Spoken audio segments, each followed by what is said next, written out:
My name is Eleanor Johnson, and I'm 68 years old this year. Frank, my husband of 45 years, passed away to heaven 3 years ago. Now I live quietly in a small town, but my heart aches when I think about my family. My son James is 38 and works for a local construction company. His wife Sarah is 35 and works as a librarian at the town library. And my treasure, my granddaughter Sophia, is 6 years old. She's like a blonde angel, the spitting image of my late Frank. James and Sarah's marriage seems to be on the rocks lately. It might be due to financial problems or stress from James's work. If Frank were here, he could have given our son some sound advice. But now, I believe they're trying their best for Sophia's sake. At least, that's what I wanted to believe. On Thursday night, I was knitting while watching TV as usual. The sound of rain was hitting the windows, with lightning occasionally slicing through the sky. The weather forecast said it would rain heavily tonight. Oh my, the morning glories will be in a sorry state tomorrow, I muttered to myself as I changed the channel to the news. Suddenly, I heard a knock at the front door. Looking at the clock, it was past 9:30 p.m. Who could it be at this hour? I wondered. I grabbed a flashlight and cautiously approached the door. Another knock, this time sounding weaker. Who is it?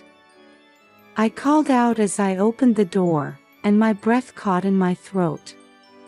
Standing before me was Sophia. Her rain-soaked blonde hair was plastered to her face, her pajamas were covered in mud. And blood. I could see several small cuts on her arms and face. Grandma. Sophia's voice was trembling. Sophia. What happened? I hurriedly pulled my granddaughter close and brought her inside. Sophia couldn't stop shaking, and she could barely speak. I quickly fetched a bath towel and wrapped it around her body. It's all right, you're safe now. Grandma's here with you, I said gently while stroking her hair. Daddy. Daddy. Sophia sobbed, struggling to get the words out. Take your time, sweetie. Take a deep breath, I encouraged her. After waiting for Sophia to calm down a bit, I gently asked, what happened? Why did you come alone in the middle of the night like this? Sophia, with tears welling up in her big eyes, hesitantly began to speak. Daddy got angry, he hit me. The moment I heard those words, something inside me froze. James, hitting his own daughter. Unable to believe it, I was about to ask for more details when Sophia collapsed in my arms as if all her strength had left her. Sophia. Sophia. I quickly picked her up and laid her on the sofa. Thankfully, she seemed to still be conscious. It's okay, you're safe now, I reassured her while considering my next move. First, I needed to contact Sarah. It took a while to calm Sophia down.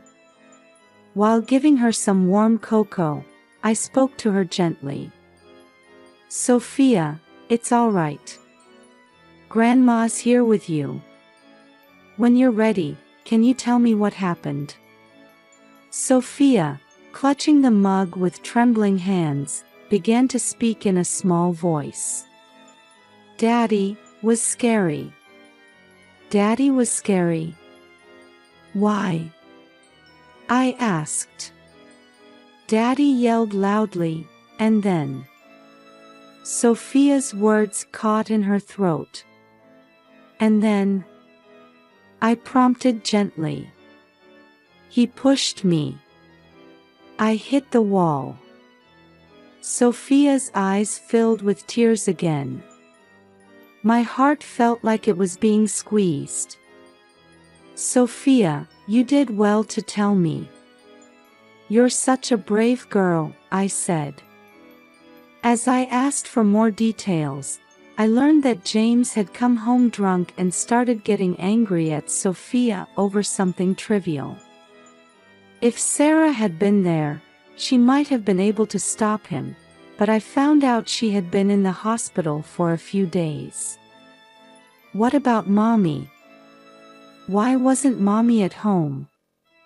I asked. Mommy is in the hospital. Sophia's voice became even smaller. I quickly picked up the phone and dialed Sarah's cell phone. After several rings, there was finally an answer. Hello, Sarah. Is that you, Sarah? I asked urgently. Mother-in-law, what's wrong? It's so late. Sarah's weak voice came through the phone. I'm sorry, Sarah. But it's urgent. It's about Sophia. Sophia? What happened? Sarah's voice became panicked. I took a deep breath and explained the situation. Sarah's scream-like voice echoed through the phone. No. James, but because I wasn't there. Sarah's voice changed to crying. Sarah, why are you in the hospital? I asked. I fell down the stairs 2 days ago and broke my leg.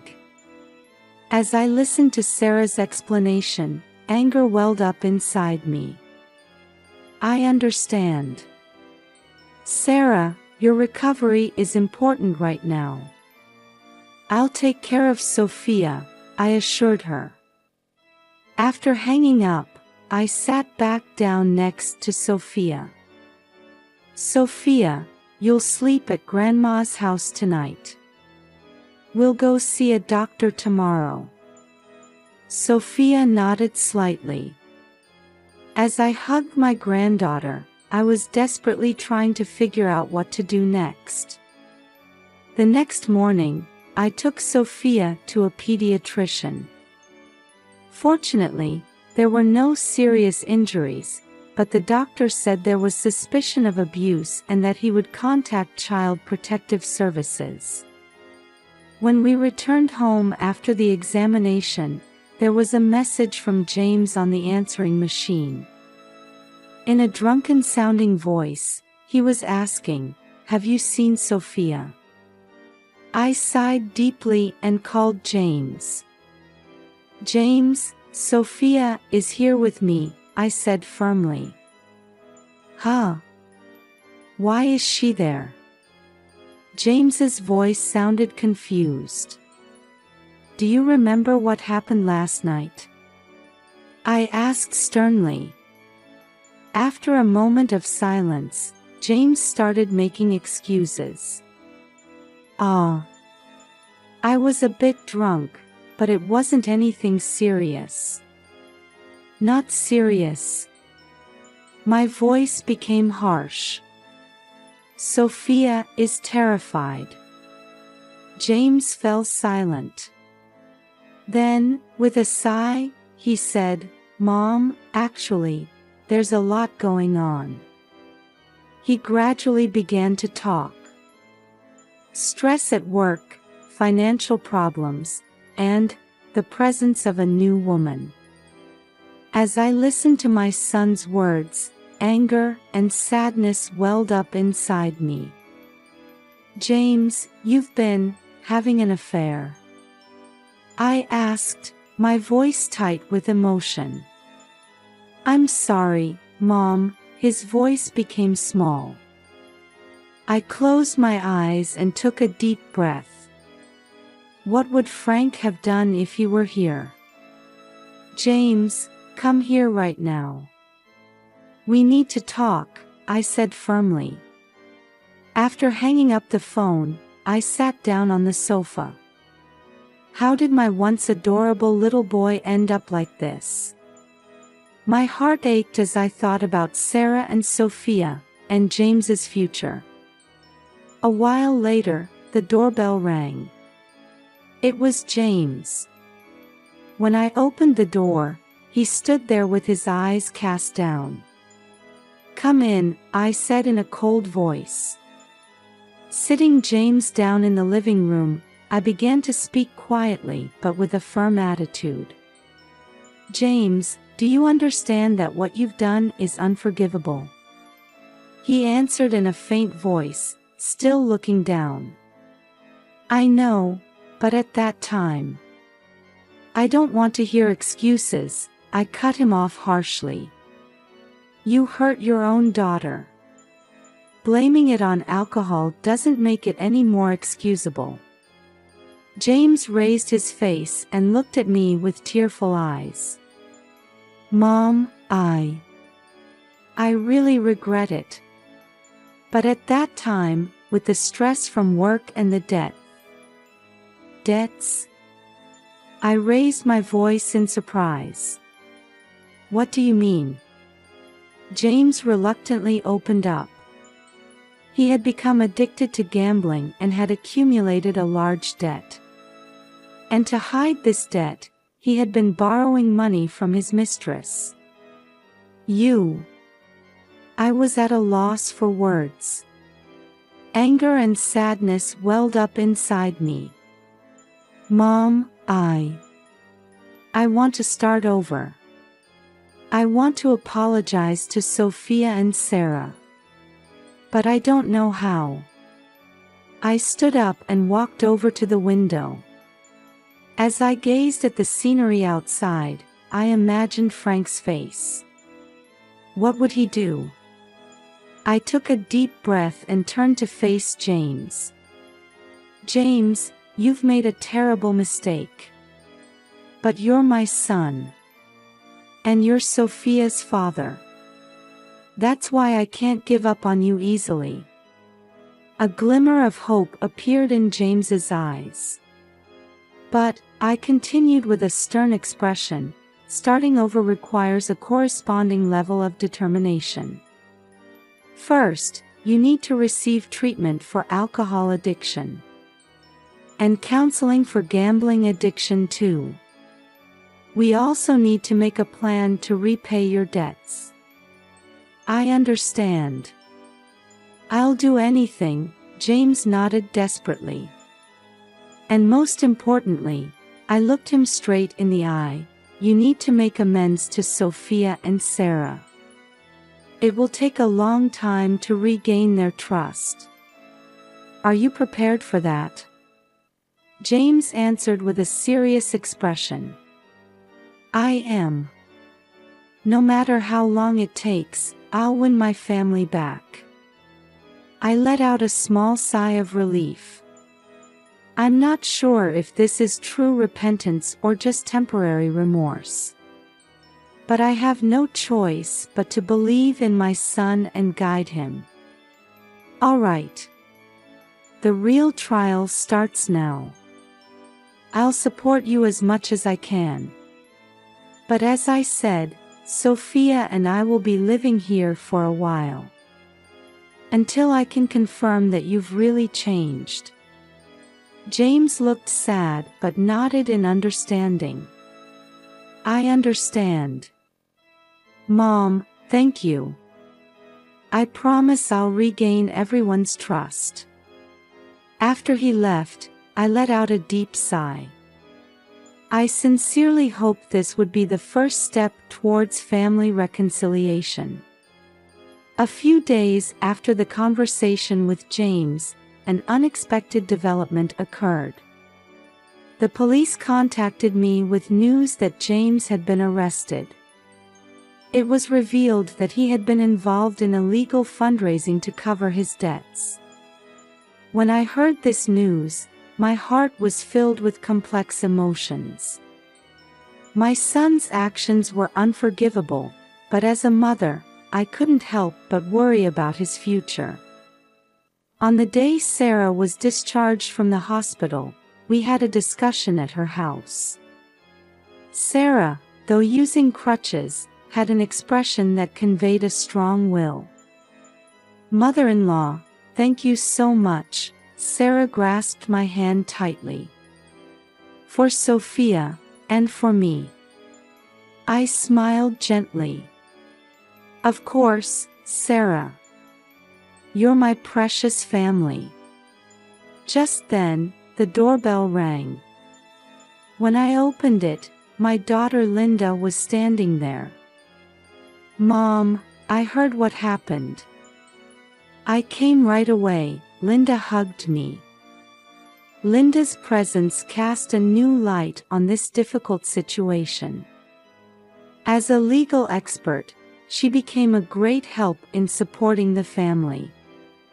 "Sarah, Sophia, I'll do whatever I can to help," Linda said with determination. We discussed our plans moving forward. James's trial, Sophia's psychological care, and Sarah's return to work.